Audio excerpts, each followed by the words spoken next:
Olá, aqui é o Vitor, eu sou consultor de valores imobiliários, autorizado pela CVM. Esse é o canal Eagle Educação e hoje a gente vai falar sobre um ativo que eu acredito que vai ser um dos melhores ativos para a próxima década. Dos investimentos tradicionais, talvez seja o meu ativo favorito. Eu acredito que investimentos nesse ativo vão bater a maioria das ações da Bolsa, a média da Bolsa, que é o Ibovespa, e vai trazer pouca volatilidade para sua carteira, além de uma performance muito boa. Então fica comigo até o final, que além de te falar qual é esse ativo, vou dar vários insights aqui, te mostrar vários gráficos para a gente poder analisar isso aqui junto. E antes de começar a mostrar os gráficos para vocês, bombardear vocês com informação, isso não é uma recomendação de investimento, tá? Eu não faço recomendações em vídeos abertos aqui no YouTube. Eu sou consultor de valores imobiliários, então se você quiser uma recomendação minha, você precisa clicar no link que está aqui na descrição, o segundo link da descrição, falar comigo lá no WhatsApp, tá? Se você tem um patrimônio relevante ali, pelo menos na casa dos R$500 mil,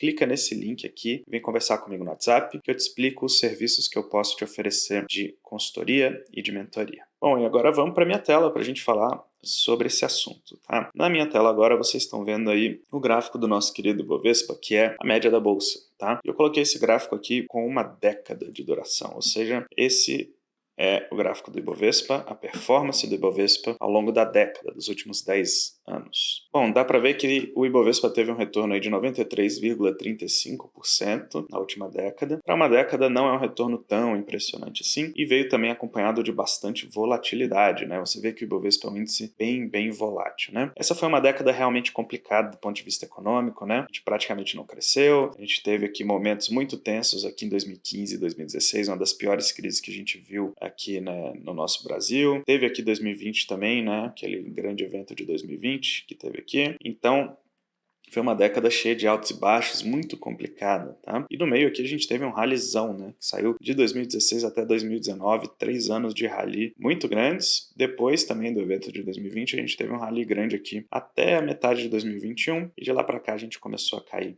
novamente. Então o Ibovespa teve uma performance ali mediana e bastante volatilidade. O Ibovespa é uma média da bolsa, tá? Tem muitas críticas ao Ibovespa, né, em como ele é calculado, em como ele é concentrado em poucas empresas, etc. Mas é a média que a gente tem, é o padrão que a gente analisa o nosso mercado. Então para esse vídeo eu vou utilizar ele como média da bolsa. Sua carteira provavelmente vai ser bastante diferente do Ibovespa, né? De boa parte dos brasileiros inclusive. Mas para a gente analisar uma média, um padrão da bolsa, a gente utiliza o Ibovespa. Bom, o outro ativo que eu estou falando é esse ativo aqui, ó. Olha a diferença de performance do Ibovespa para esse outro ativo. Enquanto o Ibovespa deu 93,35, esse outro ativo deu 174,81%. E olha a diferença de volatilidade, né? Enquanto o Ibovespa chacoalha pra caramba, esse ativo tem pequenas variações ao longo do caminho, né? Ele tem alguma volatilidade, né? Olha aqui em 2020 como teve uma queda também nesse ativo, né?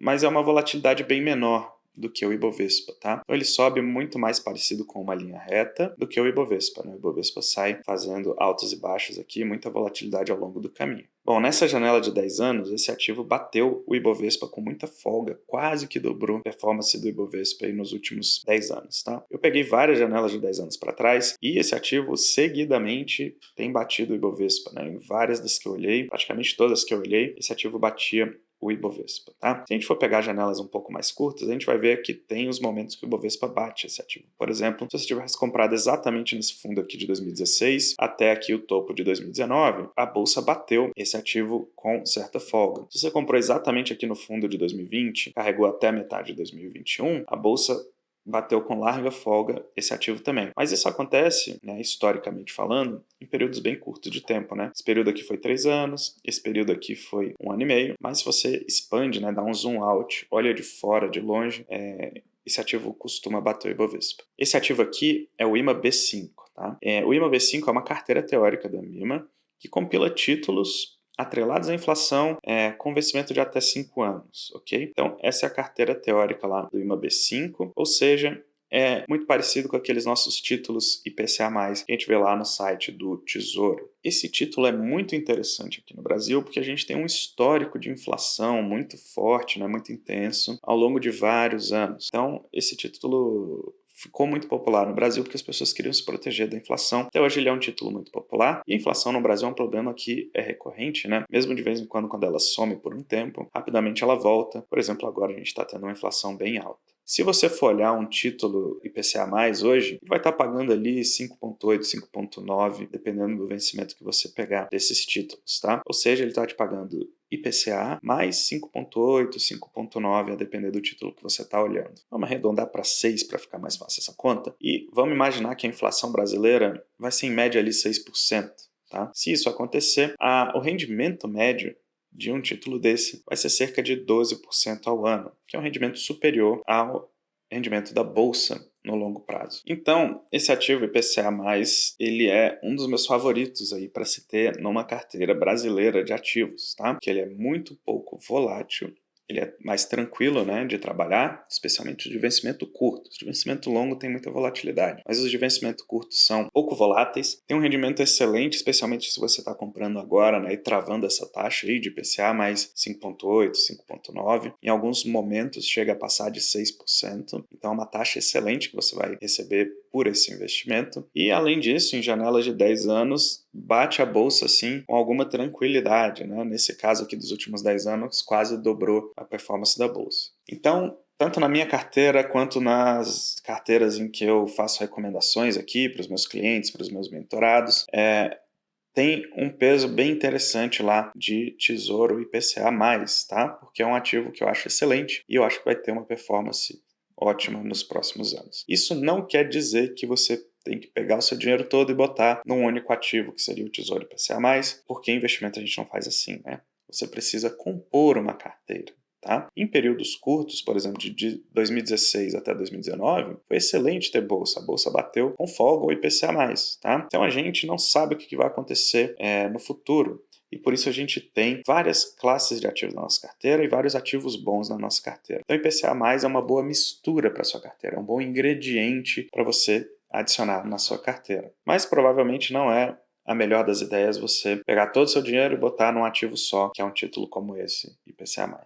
Um outro exemplo de bom ativo para misturar na sua carteira brasileira é esse aqui, ó, que eu vou mostrar agora, que é o dólar. Tá? Então, se você tem exposição ao dólar de alguma forma, olha só como é interessante, né? Enquanto a bolsa está caindo aqui, ó, durante todo esse período, o dólar está lá subindo. Então balanceia bastante a sua carteira, tira muita volatilidade da sua carteira, te permite fazer balanceamento, né? Então enquanto o dólar está subindo e a bolsa está caindo, de vez em quando você vai lá, o dólar subiu demais, ficou muito pesado na carteira, você vende um pouquinho de dólar, compra um pouquinho de bolsa, e assim você vai comprando bolsa sempre enquanto ela está relativamente mais barata, né? Vendendo o dólar sempre enquanto ele está relativamente mais caro. Já nos momentos que o dólar cai, ó, como é esse caso aqui desse período, né? O dólar caindo aqui com força, foram momentos em que a bolsa subiu com força. Então, novamente, a volatilidade da sua carteira fica pequena, né? E você consegue fazer rebalanceamento se for necessário. De repente, a bolsa ficou muito grande na sua carteira, você vai lá, tira um pouquinho de bolsa, compra mais dólar. Então, você vai comprar dólar em bons momentos, vai vender bolsa em bons momentos também. Isso de ter ativos descorrelacionados na sua carteira é uma estratégia muito interessante, muito vencedora ao longo do tempo, porque exatamente diminui a volatilidade e te dá opcionalidade, né? Te dá maneiras de você ter como manejar recursos de uma forma mais eficiente. Resumindo, se alguma classe de ativo cair abaixo demais do percentual que você estipulou para ela, você pode tirar de uma outra que subiu e rebalancear esse portfólio ao longo do tempo. Bom, então quais são as lições que a gente pode tirar desse vídeo aqui, né? Um ativo que eu gosto muito é o IPCA+, eu acredito que vai ser um excelente ativo para a próxima década. Talvez a melhor classe de ativo aqui dos investimentos tradicionais que eu consigo pensar seja o IPCA+, especialmente esse de vencimento um pouquinho mais curto. Eles são dois, isso não quer dizer que você deve botar todo o seu dinheiro numa classe de ativo só, pelo contrário, ele é um bom ingrediente para uma carteira de investimentos, uma boa mistura para você fazer ali a sua carteira. Na minha humilde opinião, a bolsa está num preço muito bom, tá barato para comprar. Então eu acredito também que vai ser um bom investimento no longo prazo. Mas ao mesmo tempo a gente tem muitos riscos no horizonte, né? A gente tem possíveis crises imobiliárias, né? O mercado imobiliário de vários países está meio deteriorado, a gente tem juros subindo no mundo, né? Pode ser muito ruim para algumas economias desenvolvidas, especialmente na Europa, tem crises no Japão, na China, na Europa, nos Estados Unidos, então pode acontecer muita coisa ruim. Tem a possibilidade de ter guerra também, né? Entre as duas economias, as duas maiores economias que a gente tem hoje, então o cenário está bastante incerto, né? Talvez por isso os ativos estejam tão baratos assim também. Tá? Então não deixe de ter bolsa, não deixe de ter IPCA+, na sua carteira, né? Não deixe de ter bons ativos de diversas classes misturadas. Se você tem uma carteira grande de investimentos e quiser falar comigo, o link está aqui na descrição, no WhatsApp, a gente conversa, eu te explico como funcionam os meus serviços. E se você gostou desse vídeo, você também vai gostar desse vídeo aqui, que é sobre como fazer uma carteira de renda passiva. Então clica nesse quadradinho aqui para você ver lá eu montando essa carteira na prática, né, usando uma planilhinha lá no meu computador. Clica aqui, te vejo no próximo vídeo. Grande abraço.